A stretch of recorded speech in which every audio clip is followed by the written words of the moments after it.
승전 원장님 모시고 이번에 건강특강 민들레 우리 회원들 좀 건강하게 살자 그런 내용으로 모셨습니다. 우리 원장님은 원래 대학에서 식품공학과를 전공을 하시고 졸업하시고 다시 또 한의사 공부를 하셔서 하시고 또 미국으로 유학도 다녀오시고 아무튼 대한민국에서 둘째 그럼 서로할 그런 정말 뛰어나신 그 한의사님이시거든요. 자, 오늘 좋은 강의 박수를 맞아야겠습니다.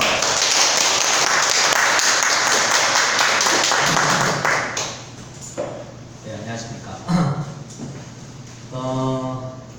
연산 로타리의 한비수 한의원의 봉승전 원장이라고 합니다. 오늘 이렇게 약간 힘든 자리를 마련해서 지금까지 고생하시는 분들한테 감사드리고요. 예. 이 힘든 게 괜찮을 만큼 제가 최선을 다해서 한번 강의해 보겠습니다.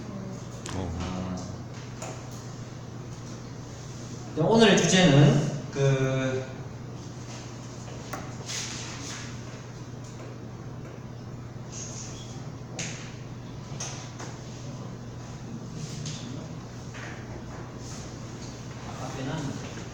보셨어요?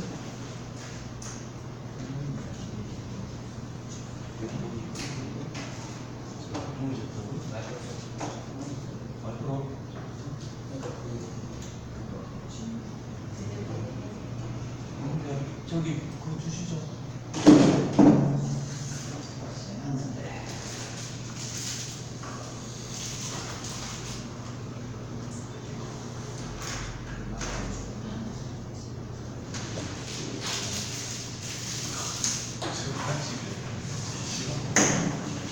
또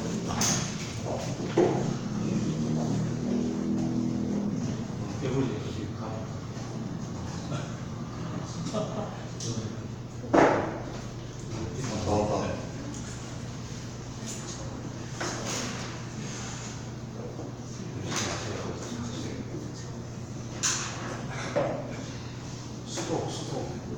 수업으로 그랬네. 너 가야 된다.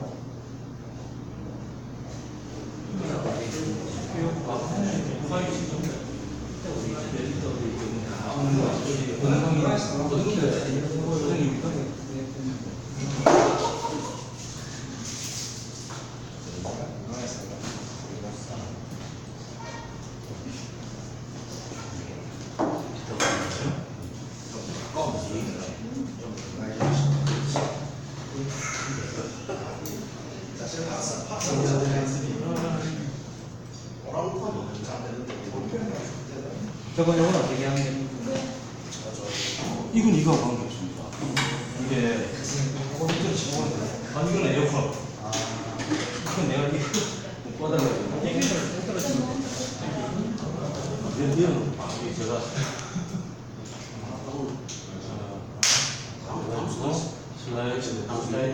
슬라이드 쇼에서 처음 전입니다. 근데 안 쓰나?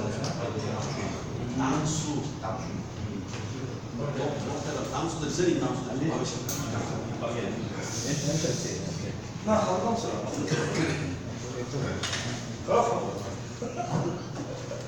이거 없애야 돼. 왜?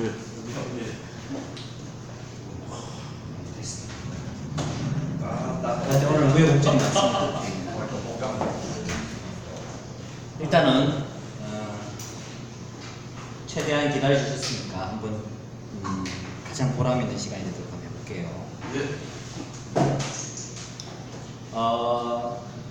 원래 이 상식이라는 게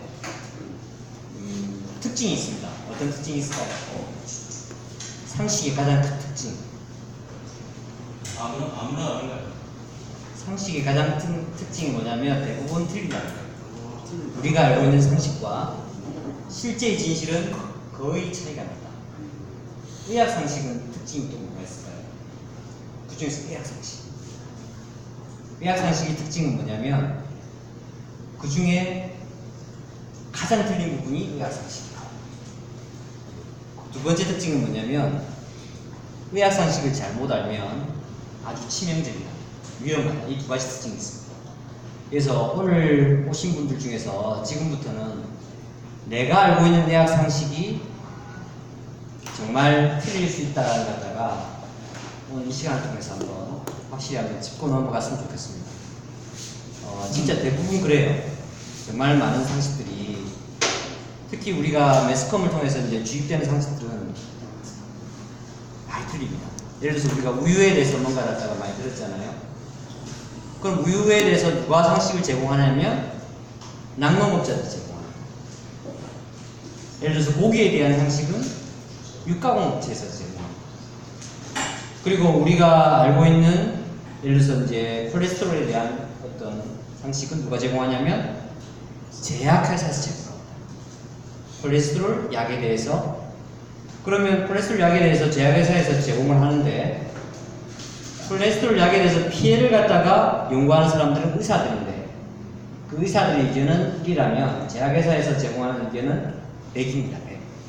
그렇기 때문에 그 압도적인 그 양 때문에 사람들이 정보의 양 때문에 결과적으로 틀린 정보가 다 받아들이고, 그 중에 가장 대표적인 것이 의학상식입니다.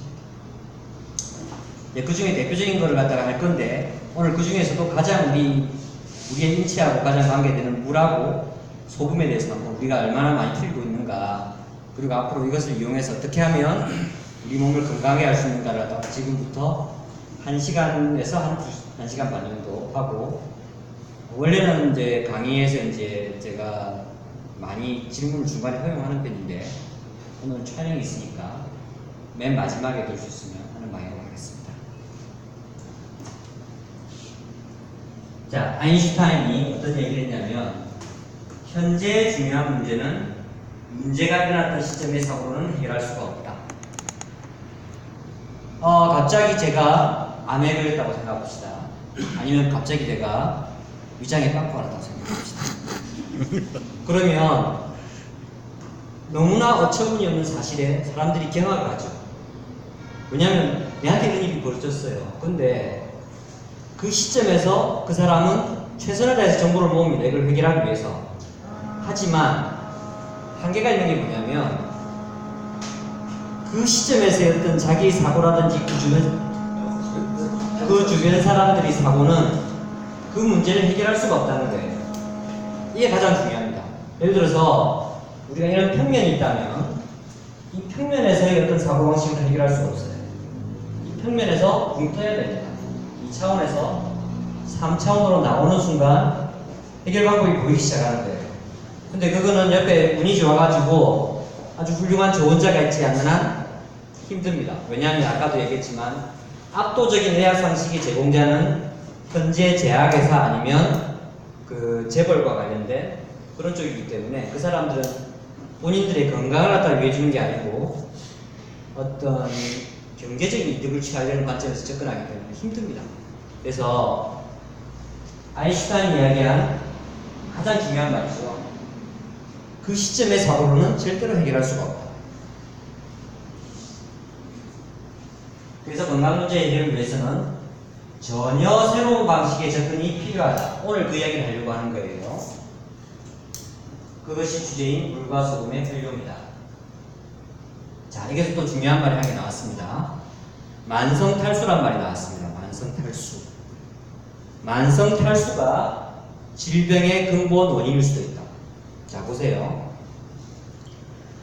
우리가 발생학적으로 어류에서 시작해서 그게 점점 무수로 나오기 시작하죠. 그래서 양서류가 되고, 그 다음에 파충류가 돼서, 그 다음에 포유류가 됐습니다.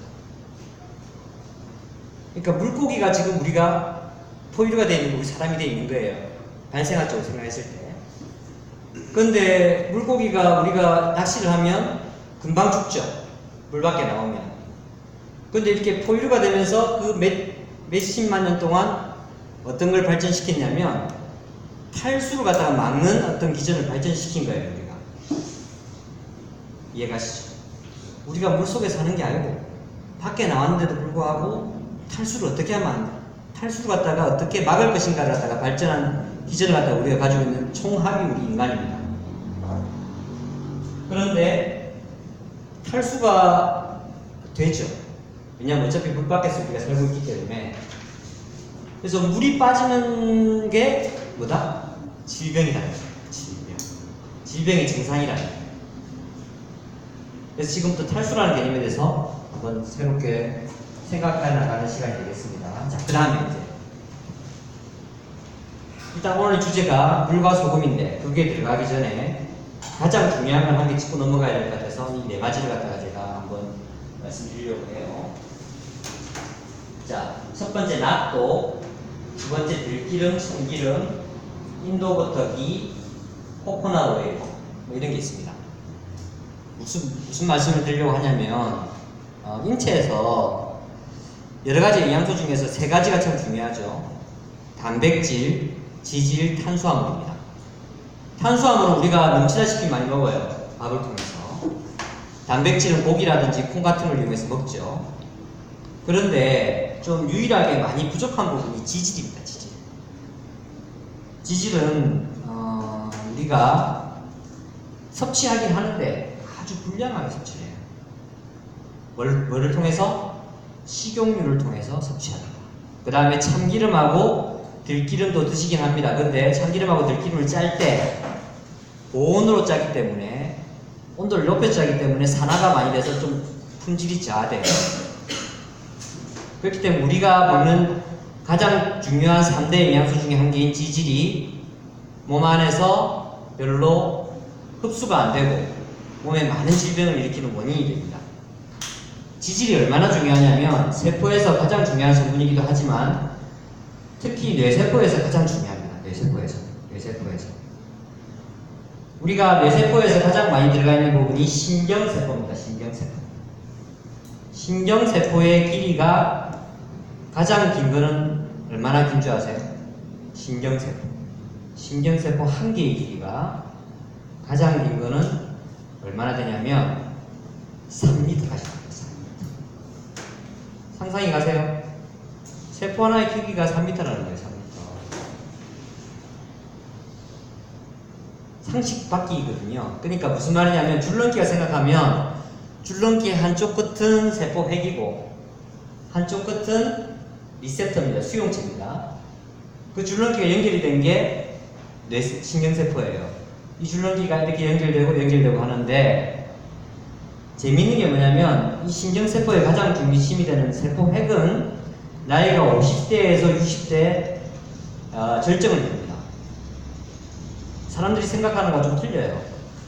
50대에서 60대는 노화가 될 거라 생각하는데 그게 아니고 50대에서 60대는 뇌세포의 핵은 가장 절정을 이루고 있습니다. 이게 70대, 80대 가도 그렇게까지 죽지 않아요. 근데 우리가 생각하는 거는 뇌가 50대, 60대부터 많이 급격하게 재활된다고 하잖아요. 그거는 뭐 때문이냐면 이 줄넘기의 줄입니다. 줄. 전선이에요. 전선이 합선이 됐습니다. 이 전선이 그 곁을 갖다 뭐가 만들고 있냐면 지질이 그 막을 갖다 형성하고 있는 지질. 아시겠죠? 그래서 우리가 인터넷이 돌아갈 때 컴퓨터가 중요한 게 아니고 컴퓨터에 회선이 많으면 컴퓨터가 많이 돌아가는 거예요. 우리가 KT에서 전화를 해가지고 회선을 잘 안 줘요. 근데 회선을 다 빵빵하게 넣으면 인터넷이 막 돌아가요. 쉽게 얘기해서 컴퓨터가 문제가 아니고 회선이 문제다. 근데 그 회선에 전선을 이루고 있는 게 지질이라는 거예요. 그 지질을 갖다가 좋은 걸 섭취하면 아주 뇌가 아주 오래 건강해집니다. 그거의 가장 대표적인 게 이 네 가지입니다. 영양의학자들이 가장 중요시하는 거거든요. 그래서 저는 뭐 여러 가지 몸에 좋은 거 많은데 그 중에서 뭐 비타민 드시라 이런 거 잘 권하지 않고 이 네 가지를 갖다가 한번 드셔보시기를 권합니다. 하루에 한 번씩 아침 식사 때 섞어서 하시면 됩니다. 혹시 필요하신 분은 제가 아예 이 파일을 드릴 테니까 나중에 총장님한테 주는 거 어디서 합니까? 예? 나도 왜 자, 예, 뭐 이게 방송이 되고 있어서 그냥 편하게 할게요. 방송이 되고 있습니다. 나토는 나도 말했습니다. 예, 뭐 인터넷에서 구하시면 돼요. 들기름 참기름에 유기농 업체에 보면 압착식 유기농이 있거든요. 압착식 참기름이 있거든요. 가해식 말고. 근데 나또는 풀무원이 좋습니다. 풀무원. 그 다음에 인도부터 B는 이게 참 재밌어요. 이게 아유르베다라고 하는 인도 의학에서 우리나라 한의학보다 더 아직 그쪽에서는 더 세계적으로 더 쳐주는 의학이 있는데 그 의학에서 가장 통치방으로 쓰는 겁니다. 그 인도의 그 소들이 100% 유기농이거든요.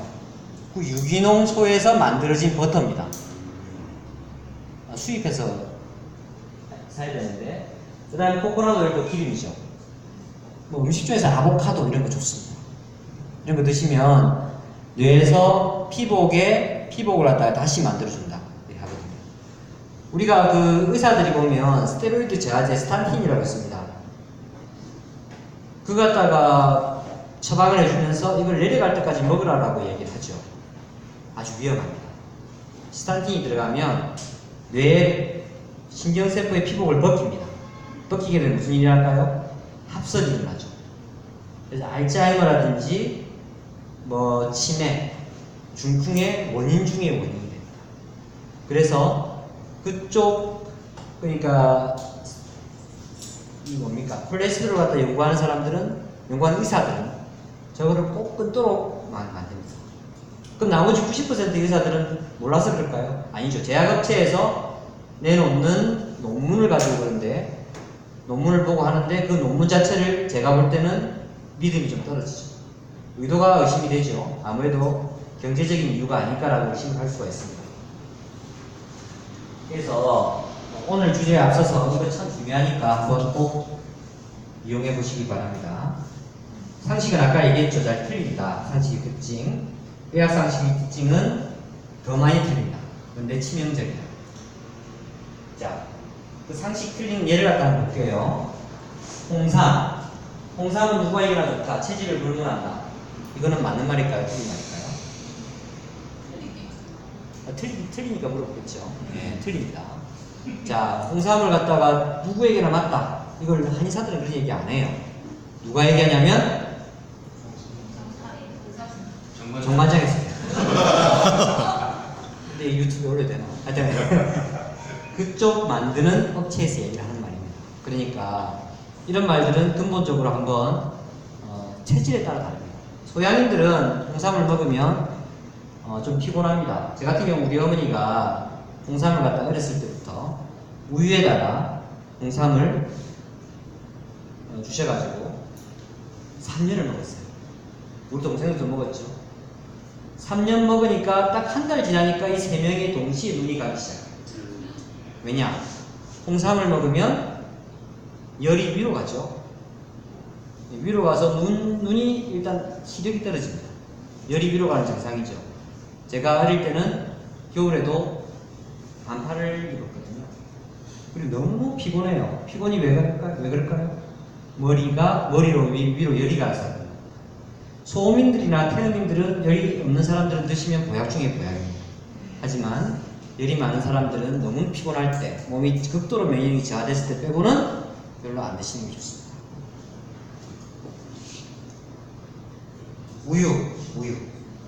우유는 몸에 좋다 안 좋다?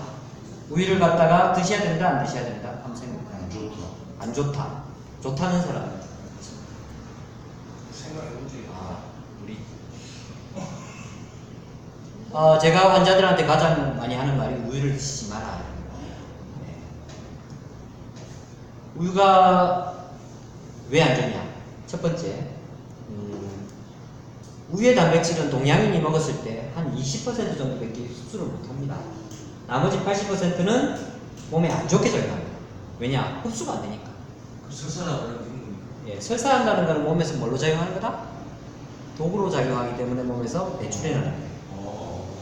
어떤 음식을 먹었을 때 내가 설사를 한다.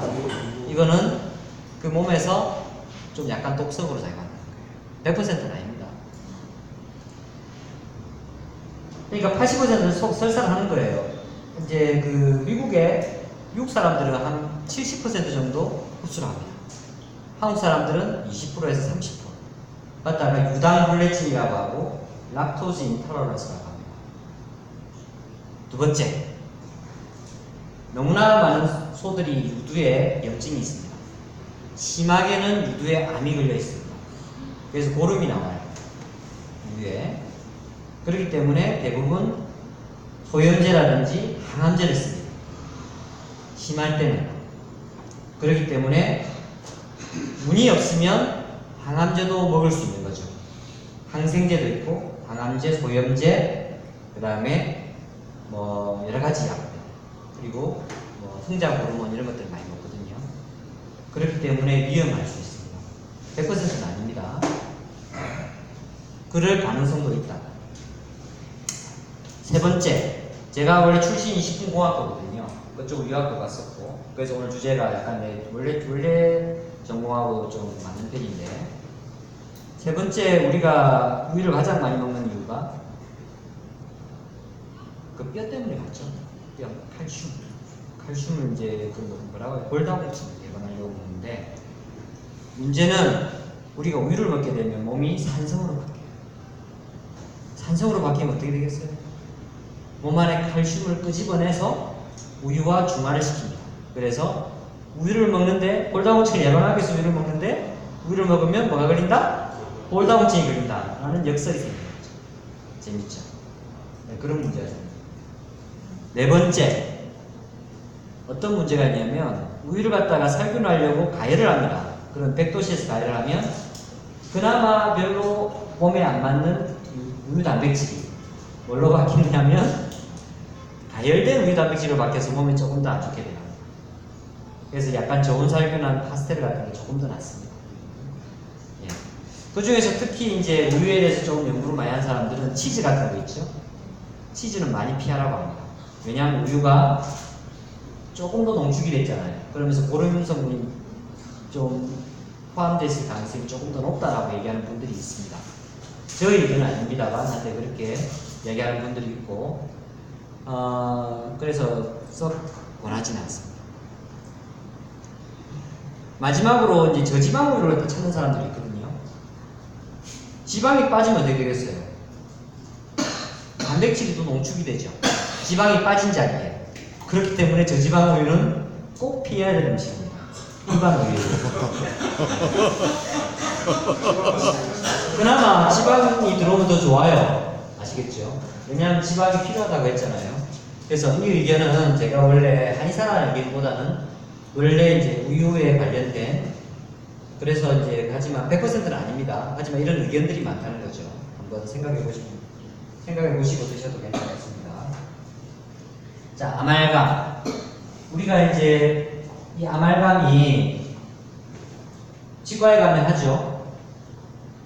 요게 수은으로 만든 거죠.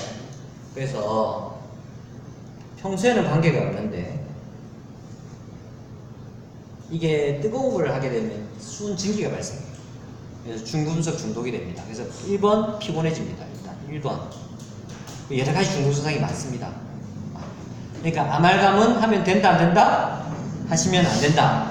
비싸더라도 레진으로 하셔야 됩니다. 레진. 아시겠죠? 모르는 상식들이 많이 나오죠. 자, 피부병과 음식이 관련이 있나? 이거는 수업 끝나고 하겠습니다. 자, 왜냐하면 시간이 조금 모자랄 수도 있어서. 자, 그 다음에 밀가루에 대해서 나옵니다. 밀가루는 소양인들한테는 좋은 음식입니다. 그리고 소민들한테는 피해야 될 음식입니다. 소민들은 찬 거를 먹으면 안 되거든요. 소양인들은 찬 거를 먹으면 좋기 때문에 소양인들이 좋다고 하지만 저는 소양인들한테도 밀가루를 드시지 말라고 합니다. 왜냐하면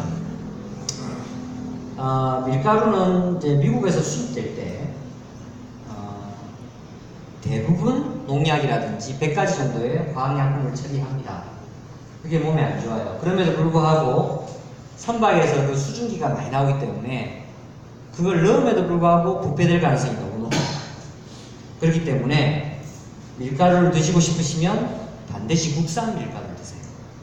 이게 두 번째 얘기했지만 일반 수입 밀가루도 개미가 죽지만 수입 밀가루도 죽습니다. 왜냐하면 유기농 수입이 일자 하더라도 멀리서 오는 경우에서는 부패가 가능해요. 그렇기 때문에 밀가루는 안 드시는 게 좋습니다. 자, 콜레스테롤 약은 미리 했고, 자, 그 다음에, 자, 식용 제조된장, 내조간장은 먹어도 될까, 안 먹어도 될까, 이런 말 나오는데, 보면, 이 콩가루에다가 식용 염산을 넣어서 단백질을 갖다가 녹여냅니다. 거기에다가 설탕, 소금 넣어서 조미하고, 색깔은 카라멜 색소를 넣어서 넣고, 그 다음에 나머지를 넣어서 이제 이질감을 만드는데, 문제는 뭐냐면 이 콩가루가 상당히 안 좋다는 말이 너무 많고 식용 염산이 콩가루를 녹여낸다면 이게 분리할 방법이 없어요. 100% 염산을 갖다가 세척해낼 수가 없어요. 마찬가지로 식용유도 마찬가지입니다. 식용유를 갖다가 콩에다가 넣어가지고 염산 같은 걸 넣어서 이제 분해내는데 그 용매를 갖다가 100% 세척이 안 됩니다. 그렇기 때문에 우리가 유일하게 기름을 먹는 성분인 식용유 많이 먹잖아요. 별로 불량인 식용유 기름 갖다가 자꾸 먹기 때문에 우리가 뭐라 뇌에 전선이 피복이 불량하다. 아시겠죠? 집을 갖다가 벽돌로 만들어야 되는데 벽돌로 안 만들고 스티로폴 벽돌로 만드는 거나 마찬가지다. 그래서 콜레스테롤 약은 그 스티로폴 벽돌조차도 녹여버리기 때문에 합선이 일어날 수 있다. 아까 설명했습니다. 그럼 뭘 드시면 좋냐면 전통 재래식 된장, 재래식 간장을 드시는 게 좋습니다. 옛날 우리 부모님들이 보면 간장이라든지 된장을 물에 녹여가지고 많이 줘요. 애들한테 급할 때 너무너무 좋아요. 그게 약 중에 약입니다. 우리가 링겔 맞는 거하고 똑같아요. 자, 지금부터 본 주제에 들어가겠습니다. 자, 물. 자, 언제까지 수업하면 되는 거죠? 시간이? 이제 9시까지 9시까지 하면 되죠. 알겠습니다. 자, 물이 한마디 하죠. 날 물로 보지 마. 난 생명이야. 이런 얘기를 합니다. 자, 아주 간단하게 얘기하자면 우리가 자기를 소개할 수 있어요. 넌 누구냐라고 소개하면 70%는 나의 몸의 70%는 1% 물입니다. 70%가 1%의 소금물입니다. 1%의 소금물. 내 몸의 70%는 1%의 소금물입니다. 사람의 몸은 다시 말해서 소금물을 가두는 물주머니다.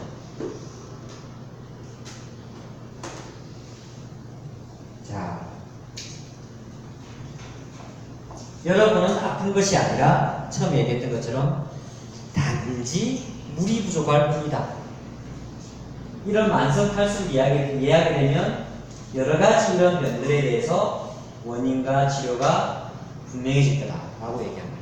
이게 물 치료의 핵심이다 이런 책이거든요. 혹시 제가 강의를 듣고 나서 조금 더 한번 이거에 대해서 생각해 보시고 싶으신 분은 이 책을 한번 꼭 사서 구입하시기 바랍니다.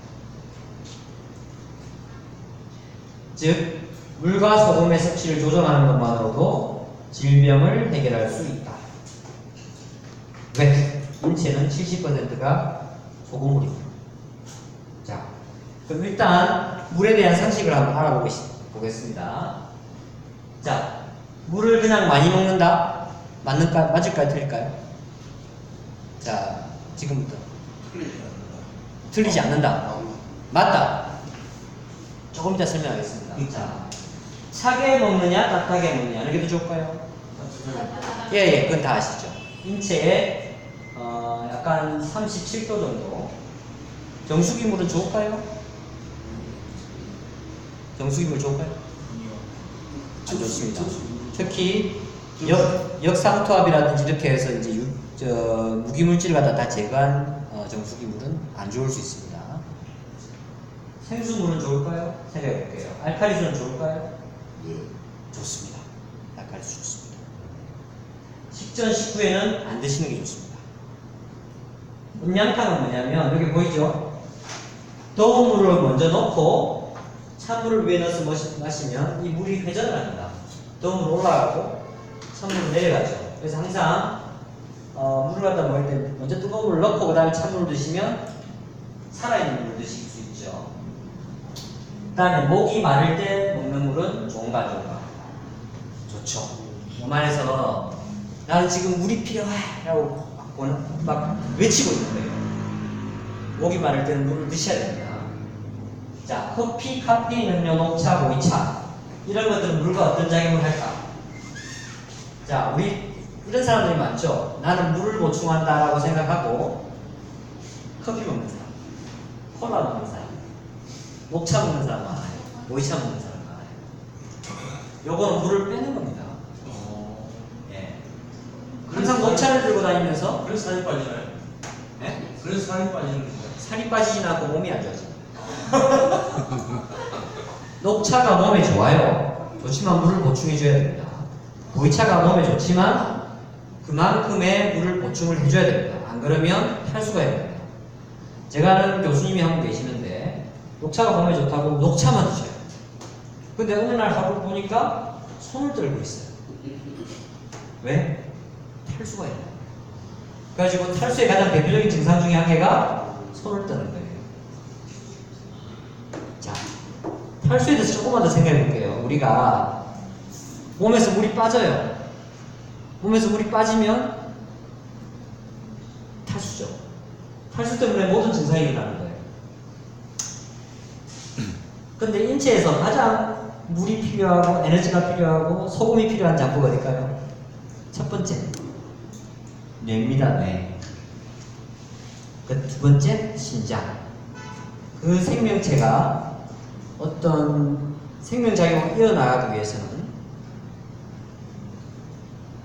그러니까 살기 위해서 스트레스에 극심한 상황이 됐을 때 가장 먼저 어디에다가 소금을 갖다가 에너지를 갖다가 주느냐면 뇌에다 줍니다. 90%의 에너지와 전해물질이 모여듭니다. 그럼 살기 위해서 몸에서 뭐가 일어나죠? 탈수가 일어나죠. 즉 탈수는 생리이자 병리인 거예요. 내가 스트레스를 받았으니까 이걸 살리기 위해서 어쩔 수 없이 탈수가 일어나고 생리죠. 그 다음에 병이 된 거잖아요. 병이죠. 아시겠죠? 자, 그 다음. 자, 인체에서 체수분량이라는 것이 무엇일까? 우리가 태어날 때는 애기들 있죠, 애기들. 태어날 때는 애기가 되죠. 체수분 함량이 80%입니다. 몸 안에 소금물이 80%가 있어요. 쭉 자라면서 줄어들기 시작해요. 70% 평균이다가 죽을 때는 45%로 죽습니다. 애들이 너무 건강하고 피부가 좋고 생명력 자체죠. 그러다가 점점 늙어가고 탈수가 진행되다가 죽을 때는 병에 들어 죽을 때든지 노화로 죽을 때는 몸 안에 물이 다 빠져나와요. 그러면서 45세트만 남아서 피부가 섭석해지고 몸에 탈수로 인한 여러가지 관절염이라든지 손이 떨린다든지 중풍이 걸린다든지 치매가 걸린다든지 알츠하이머가 걸린다든지 그런 지금 나오고 계세요. 그럼 우리가 오늘 모일 이유는 뭐다? 이 45%의 그 물을 갖다가 어떻게 하면 80%로 다시 돌릴 수 있을 것인가? 이거에 대한 대답을 듣기 위해서 모였습니다. 한번 생각해 본다는 거죠. 개념을 한번 바꿔보자. 그런 거죠. 아니 진짜 저도 박수 치고 싶어요. 아, 예. 갑자기 놀랬는데 시작하는 줄 알고. 자, 한국인의 70에서 80% 정도가 탈수에 노출이 되어 있습니다. 자, 탈수는 두 가지가 있습니다. 단순히 수분 결핍에 의한 탈수가 있습니다. 물을 안 마셨습니다. 쉽게 얘기해서. 이런 사람들은 해결책이 뭐다? 물 마시면 됩니다. 두 번째, 염분 결핍에 의한 탈수입니다. 이게 많습니다. 어떤 거냐면, 자, 재밌는 거예요. 우리가 하도 의사들이 물을 하루에 2리터를 먹으라고 하니까 물을 2리터를 먹습니다. 그럼 뭐가 될까요? 이 탈수가 있어요. 탈수가 있어요. 재밌죠? 역설적이죠? 아까와 똑같아요. 물을 많이 먹는데 탈수가 일어나요. 왜 그럴까요? 물을 많이 마시게 되면 화장실을 자주 가요. 화장실을 자주 가면 소금이 나와요. 염분이 나와요. 왜냐? 물을 먹었지만 소변을 보니까. 그러면 1%의 소금물이 묽어지죠. 자꾸 소금이 빠져나오니까. 그러면 1%의 농도를 맞추기 위해서 물을 빼버립니다. 그래서 탈수가 일어납니다. 그래서 무작정 물을 많이 마시는 것은 염분에 의한 탈수를 일으킵니다. 소금을 적정량을 드셔줘야 됩니다. 그래서 의사들이 한 말 중에서 고쳐야 될 말이 있습니다. 뭐라고? 물을 1리터 먹는 게 아니고 물을 1리터를 드시면서 소금을 적절하게 드셔야 된다는 거죠. 안 그러면 오히려 병이 됩니다. 내가 아는 어떤 환자가 있는데 누구의 적절치 못한 조언을 듣고 물만 먹은 거예요. 죽었어요. 왜냐? 저나트륨 혈증이라는 병이 있습니다. 병이하고 증상이 있습니다. 위험해요. 물만 많이 먹는 거는. 소금을 어느 정도 적절하게 드셔줘야 됩니다. 자, 그거에 대한 설명이고. 자, 그럼 체수분을 늘리기 위해서는 어떻게 할 것인가? 물만 많이 먹는다고 될 것인가? 어떤 방법으로 먹어야 할 것인가? 정답은 소금이다. 요도 주겸이나 좋은 천일염과 함께 드셔야 됩니다. 자, 봅시다. 소금에는 크게 두 가지가 있습니다. 지금부터는 이제 개념을 바꿔야 돼요. 개념. 아까 개념이 많이 나왔죠. 아까 아인슈타인이 얘기했죠. 우리가 문제를 해결하려면 그 차원에서 생각하면 안 되고 다른 차원으로 가야 된다는 거예요. 그 대표적인 예가 탈수하고 질병과의 관계, 두 번째 소금입니다. 소금은요 두 가지가 있어요. 첫째, 정제염이라는 소금이 있습니다. 우리가 100% 소금, 우리가 지금 먹는 소금이 정제염입니다. 아니면 암염입니다. 암염. 정제염과 암염의 특징은 뭐냐면 99% 이상이 염화나트륨으로 이루어진 게 정제염, 암염입니다. 천일염은 뭐냐면 80%만 염화나트륨으로 이루어지고 나머지 20%는 칼슘, 칼륨, 마그네슘 등 다양한 무기물질로 이루어져 있습니다. 쉽게 얘기해서 정제염하고 이제 암염도 포함된 겁니다. 정제염하고 천일염은 다른 거예요. 사람들이 그걸 놓쳐요. 소금이라고 하는 순간 모순에 빠져버리는 거죠. 두 개는 완전 다른 겁니다. 그런데 우리가 의학지에서 나오는 모든 논문은 뭘로 바탕을 있었다? 정제염으로 논문이 있었던 거예요. 미국의 모든 논문은 무시하는 게 아니고 그거는 전부 다 정제염으로 만들었습니다. 그래서 지금 우리가 매스컴으로부터 듣는 거, 의사로부터 듣는 거는 100% 정제염입니다. 심지어는 우리나라에서 가장 유명한 전문가들도 소금하고 천일염을 구분을 못합니다. 그래서 모든 문제가 발생하는 거예요. 아시겠죠? 여기 계신 분들은 지성이 있으신 분들이기 때문에 100% 이해할 거라고 믿습니다. 자, 소금은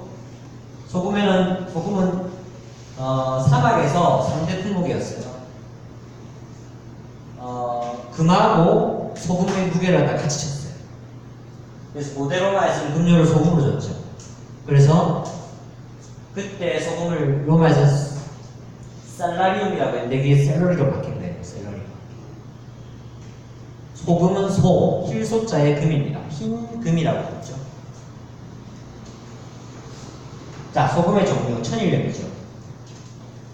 우리나라 천일염은 전 세계에서 미네랄 함량이 최고 수준입니다. 프랑스의 게랑드 소금이라고 너무너무 비싼 소금이 있어요.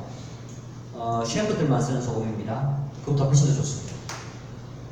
다만 요즘 오염물질 때문에 좀 문제가 되고 있기는 한데 좋은 소금을 골라서 쓰시면 해결할 수 있습니다. 염화나트륨 농도는 80%, 기타 칼륨, 칼슘, 마그네슘 등 기타 미네랄이 많죠. 자, 호수염이 있습니다. 이 세네갈 호수입니다. 호수에 짠물에서 넣는 소금입니다. 비슷합니다. 이거는 천일염하고 비슷하고, 정염이라서 우물정자 정염이죠. 우물을 갖다가 함수를 증발시켜서 넣는 소금입니다. 좋은 소금이죠. 자염, 바닷물을 끓여서 얻는 전통 방식.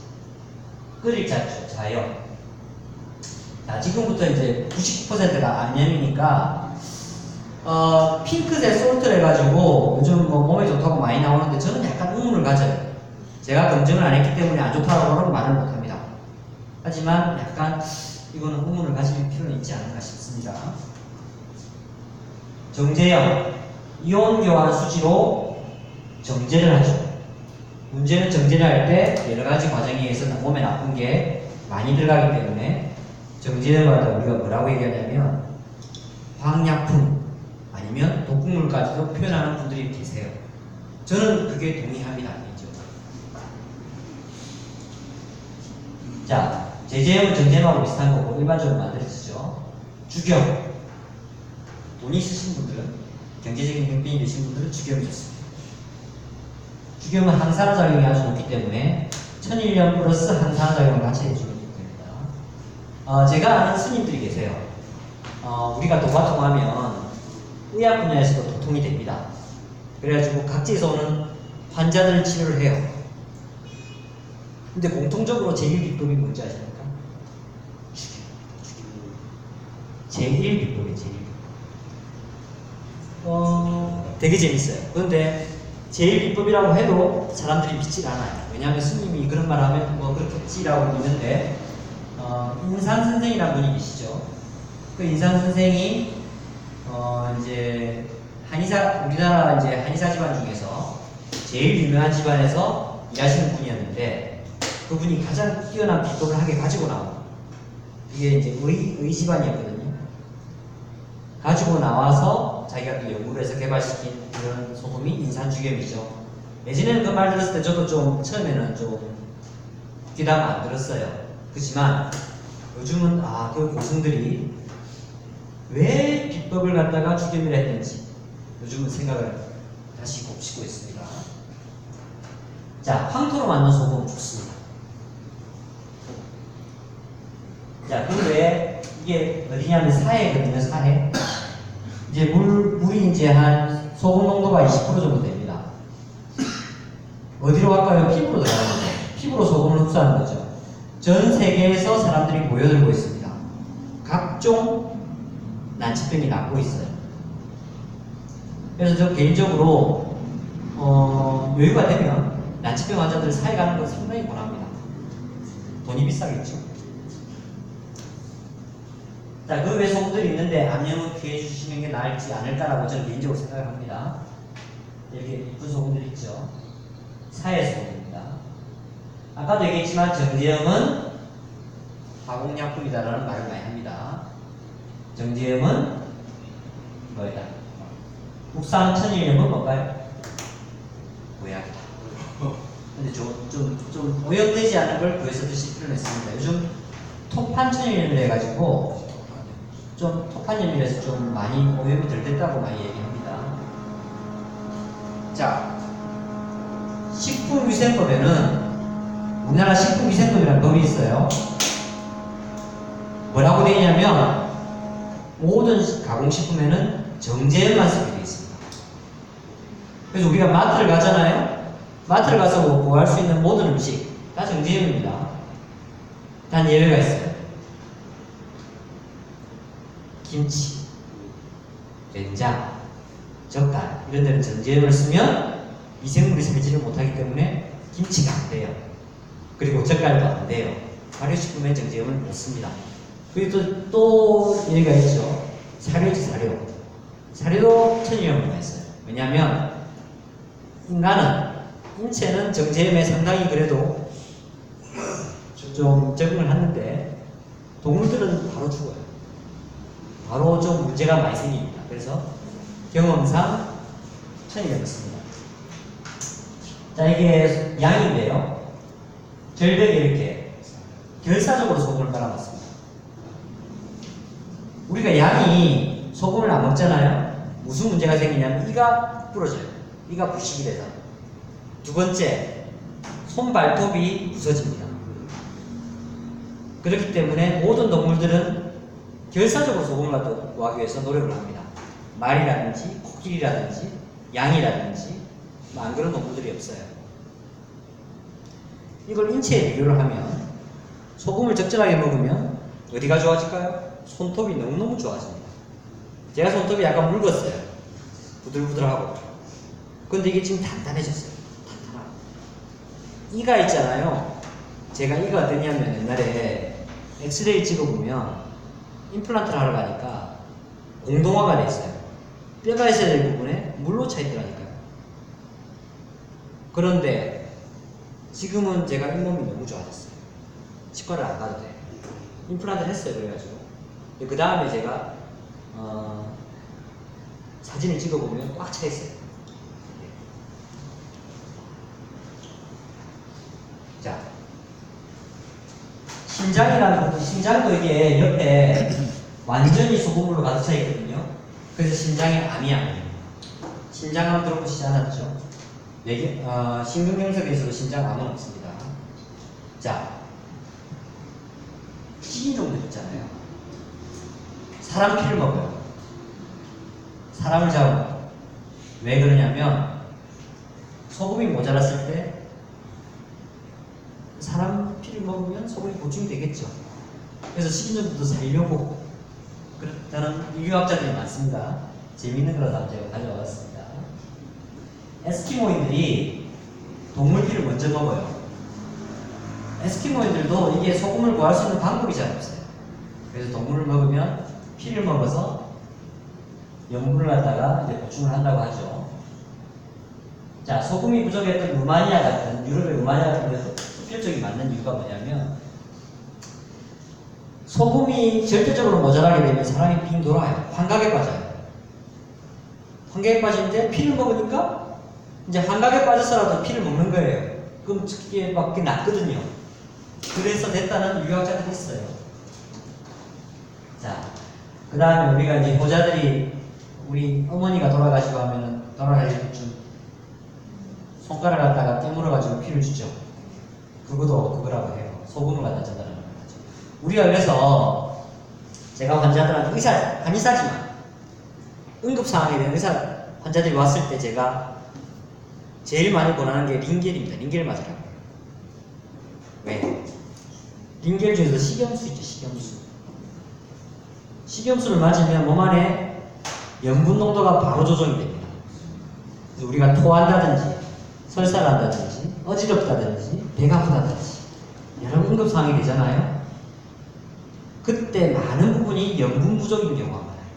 염분의 불균형이 오면 링겔만 꽂아주면 한 70% 정도가 낫습니다. 좋아집니다. 그 이유가 뭐냐? 몸 안에 절대적인 염분 부족이 있기 때문입니다. 그 다음에 한 개 다른 얘기를 하자면 우리가 이 지문에 보면 가운데 동그랗게 보이는 데가 있어요. 여기 10군데 다 따주세요. 그 두 가지만 하면 됩니다. 동그랗게 보이든지 안 그러면 길쭉하게 되는 게 있죠. 가운데 해당하는 그게. 그러면 사람이 이제 기운이 확 돌아요. 모든 병은 어디서 온다? 기가 막혀서. 그래서 기를 탁 뚫어주는 순간 우리가 보면 이 물주머니가 있으면 한 군데만 구멍을 딱 뚫으면 물이 안 빠져나와요. 양쪽에 다 딱 꽂아주면 바로 빠져나오죠. 인체가 똑같아요.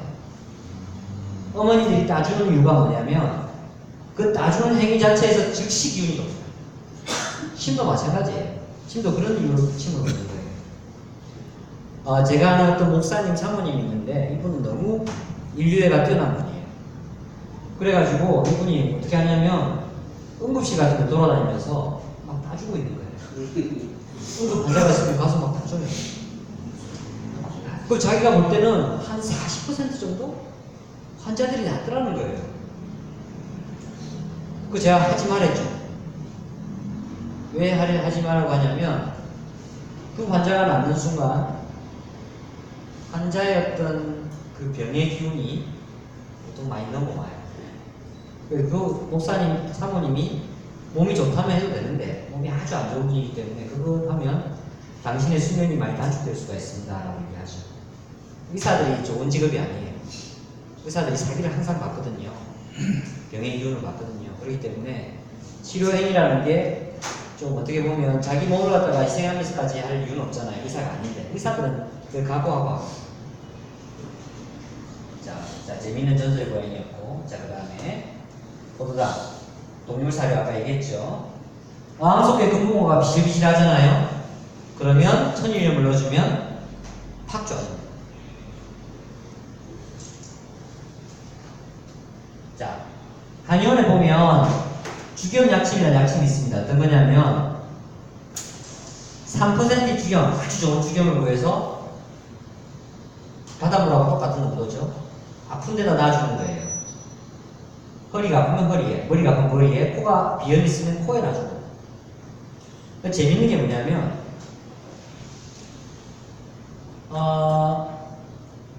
아주 재밌는 게 이쪽에다 놓잖아요. 어깨에다 놓잖아요. 어깨에다 놓는데 갑자기 허리가 아파요. 아침에 이 발목에 놨는데 머리가 아파요. 그 이유는 뭐냐면 발목에 놓은 염분이 가장 모자라도록 하는 거 아니에요.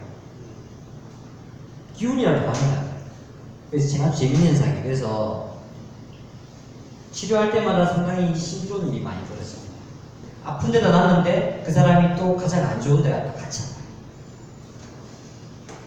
바다고기와 민물고기. 민물고기를 갖다가 회를 드시는 분들이 많은데 위험합니다. 아무리 맑은 민물고기라도 제가 생각할 때 송아리라도 회로 드시면 안 됩니다. 왜냐하면 민물이기 때문에 병이 많아요. 근데 바다고기는 웬만하면 병이 안 됩니다. 왜냐? 3%의 소금물을 갖다 계속 넣기 때문에 천연 방부제를 계속 넣는 거거든요. 건강합니다. 그래서 바다고기는 회로 섭취되지만 민물고기는 회로 섭취하면 안 됩니다. 물론 안하고 같은 걸 넣어가지고 특별한 경우는 좀 있긴 있더라고요. 근데 뭐 거의 대부분 그렇습니다. 한약 때도 염수초라고 해가지고 소금으로 태우는 경우가 있어요. 효과 좋습니다. 그게 바로 염분 공급 효과인 것 같습니다. 이게 항산화도가 태우기 전은 좀 작았는데 태우고 나서 훨씬 더 증가하죠. 지금까지 이제 소금에 대해서 소금이 얼마가 좋은가 이제 설명했는데 양수 보세요. 양수. 우리가 태아가 이게 바닷물 속에 있는 거거든요. 1%의 소금물에 있거든요. 그런데 요즘 저염식이 하도 유행이다 보니까 산모들이 소금을 안 먹어요. 그러면 양수의 소금 농도가 낮아지면서 저런 경우에 대부분 태아가 불안해져요. 태동이 불안해져요. 그래서 산모들한테 가장 좋은 선물은 뭐다? 주겸입니다. 아주 좋아요. 태동이 좋아집니다. 목욕. 우리가 소금을 갖다가 먹어도 좋지만 목욕할 때 저 같은 경우는 머그컵으로 한 3개 정도 넣어요. 그렇게는 많아요. 예, 사회로 갔다고 생각하세요. 돈만 많으면 한 바가지를 가요. 한 바가지. 네. 넣으면 피부로 소금이 흡수가 됩니다. 자기 전에 넣으면 불면증에 최고입니다. 아주 좋습니다. 무슨 소금을 해도 천일. 거기서 참 좋아 보이네. 우리가 사회를 가서도 병이 나는 이유가 그렇고, 정말 잘한다. 아주 좋습니다. 그럼 배수육 많이 하면 좋겠네요. 예, 해수욕을 하면 우리가 여름에 해수욕을 하잖아요. 그럼 겨울 때까지 너무너무 좋아요. 그래서 바다에 맨발로 걷죠. 맨발로 걸으면 바닷물에서 뭐가 들어오냐면 전해질이 전자가 들어와요. 전자가. 우리가 이 병이 걸리잖아요. 병이 우리가 이 노화의 원인이 뭐냐면 산소 레디칼이라는 게 있습니다. 산소 레디칼.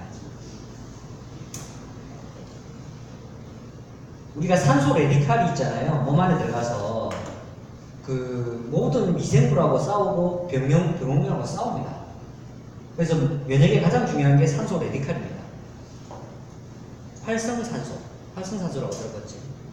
그 몸에 필요한 거예요. 근데 활성산소가 들어오잖아요. 그래가지고 이제 몸 안에 모든 미생물을 다 죽이고 병용물을 다 죽이는데 문제는 그게 노화의 원인이에요. 자기 몸도 죽이는 거예요. 자기 몸도. 그 활성산소를 죽이는 게 뭐다? 전자입니다. 전자. 그래서 나머지 있는 활성산소를 갖다가 그 전자가 중화를 시키는데 바닷물에서 철박철박 걸어주면 발바닥으로 들어가가지고 안 그러면 해수욕을 하면 몸으로 들어가서 중화를 시켜서 몸에 너무너무 좋아요. 그래서 황토길 같은 게 있죠. 맨발로 걸으면 이제 하늘에서 이제 번개가 치면서 전자가 보급이 되거든요. 그래서 땅에는 전자가 많아요. 그래서 맨발로 산행을 한다든지 하면 너무 좋죠. 그 질병이 낫는 방법 중에 가장 좋은 방법 중에 맨발 걷기가 있습니다. 인터넷 들어가서 맨발 걷기 봉선전을 찾아보시면 많이 나옵니다. 한번 찾아보십시오. 안 달려오고 빨리 치고. 자, 맨발 청춘 좋아요. 자, 소금으로 가글을 하면 잇몸이 너무 좋아지죠. 그래서 치과에 가는 어떤 안 가도 됩니다. 소금 양치를 해가지고 소금을 넣고 물을 넣은 다음에 양치를 넣어서 한 일주일에 한 번씩만 교환해주면 됩니다. 이틀에 한 번씩 교환해주면 더 좋고, 이걸로 이제 치약을 묻혀서 해도 되고 치약을 안 묻혀서 해도 됩니다. 예. 소금 물로 하는 예. 소금물로 하는데 소금을 많이 넣는 거죠. 이거 치약을 묻혀도 됩니다. 안 묻혀도 되고. 근데 저는 개인적으로는 저기 불소 치약은 원하지 않습니다. 불소가 머리에 들어가서 뇌세포를 갖다가 많이 이제 파괴한다는 그런 논문이 많아요. 그래가지고 불소 치약은 될 수 있으면 뭐 충치를 위해서 뭐 치과에서는 권하는데 안 그런 논문들이 너무 많아요. 좀陰謀論도 있고 그래서 좀 제가 좀 이렇게 생각합니다. 소금 핫팩이 돼서 소금을 갖다가 아예 핫팩으로 만들어서 하면 좋아요. 저 추님을 간수를 빼고 볶아갖고 우리 양치. 좋죠. 좋죠. 너무 좋죠. 잘하시고. 짜증 마시고. 탈모치료. 이제 소금물을 머리에 바르면 당신이 왔겠네. 바르면 좋습니다. 아니 저 도사님 알것 같아서. 소금 적용이 뭐냐면 소금을 뜨겁게 해가지고 소금으로 만지려고 하는 겁니다. 물로 하는 게 아니고. 그러면 어떻게 되냐면 몸 안에 노폐물이 빠져나와서 소금이 까맣게 돼요. 해독이 잘 돼요. 그럼 나중에 까맣게 되면 다시 갈아주면 됩니다. 갖다가 이제 전자레인지 같은 데다가 해도 되고, 그 전자레인지가 좀 싫으신 분들은 그냥 가열해가지고 볶아가지고 하면 무좀을 다 나와요. 해독이 되고 까매집니다. 자, 그러면 이제 중요한 거 하겠습니다. 소금 섭취 방법. 어떻게 섭취하느냐? 1번 생수병에다 티스푼을 조금 반 스푼이나 한 스푼 넣어서 드시는 방법이 있습니다. 짜지는 않은데 물맛이 조금 변해요. 여기에서 좋은 방법은 뭐냐면 효소 있죠, 효소. 식초. 효소 아니면 식초 있죠? 달달한 식초 있잖아요. 생식초. 그러니까 생효소. 요거 갖다가 타서 마시면 음료수로 좋습니다. 우리가 식초요법이라고 많이 들어보셨을 텐데 잠깐 얘기하자면, 우리가 나이가 들면 이 몸 안에 효소가 있어요. 효소의 활성도가 확 줄어듭니다. 몸 안에서 인체 공장을 하다 돌리는데 가장 중요한 것은 효소입니다. 효소. 그래서 이제 소화효소 같은 게 많잖아요.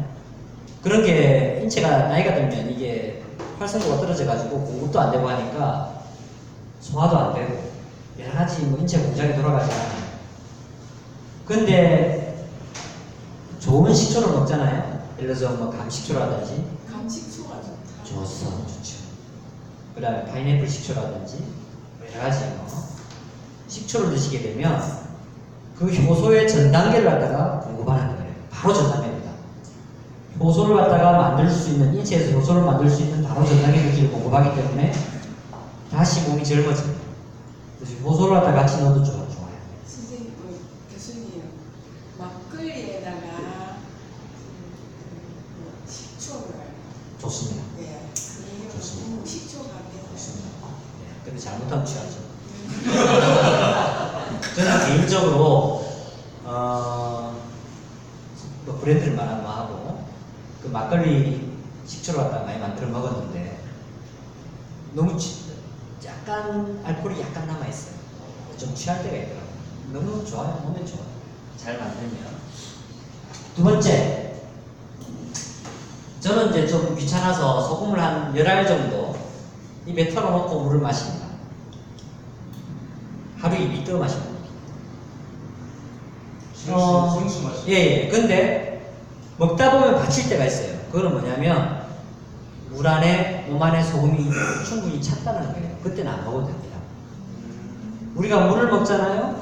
물을 먹으면 갑자기 사례가 걸리면서 택 하는 수가 있어요. 물이 찼다는 거예요. 그때는 소금을 먹으라는 거예요. 그래서 그거는 인체에서 알아서 조정을 합니다.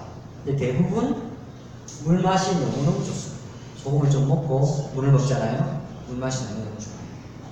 세 번째, 요즘 커피를 많이 먹죠. 카페라떼 같은 거 먹을 때 소금을 조금만 넣어주면 시솔트 커피라서 너무 맛있어져요. 한번 드셔보세요. 커피 믹스를 드실 때도, 자판기 커피를 드실 때도 소금을 넣어주면 갑자기 향취가 확 좋아집니다. 그래서 미국이나 대만에서는 시솔트 커피라서 아주 유행합니다. 네. 밥할 때 소금을 조금 넣잖아요. 그럼 밥맛이 좋아져요. 찰밥할 때처럼. 그 다음에 레몬이라든지 토마토 같은 걸 갖다가 소금에 찍어 먹으면 맛있어요. 왜 맛있냐면 인체에서는 입에 먼저 도착하는 맛보다 짠맛이 도착해요. 두 번째 단맛이에요. 단맛이 아주 좋아져요. 재밌어요. 짠 다음에 단 게 아니고 짠맛이 도착한과 동시에 단맛이 도착하거든요. 그래서 맛있어요. 그 다음에 이제 뭐라고요? 충분히 간을 해라. 의사들의 그 말은 누구 말이다? 무슨 말이다? 그 정재영이에요. 정재영. 천일염으로는 충분히 간하면 좋습니다. 정재영 드시면 안 됩니다. 지금 내가 얘기하는 소금은 뭐다? 천일염입니다. 천일염. 정재영은 아닙니다.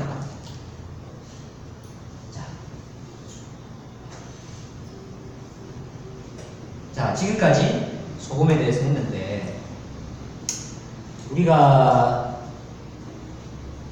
뇌에서 있잖아요. 스트레스를 받아요. 스트레스를 받으면 뇌로 모든 에너지와 소금이 다 가요. 전해 물질이 다 갑니다. 그러면 첫 번째로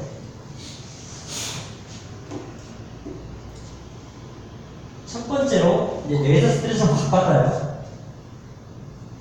그럼 첫 번째로 어디에서 소금을 갖다가 빼냐면 위장에서 소금을 가져갑니다. 에너지를 가져가고 소화가 안 되기 시작하죠.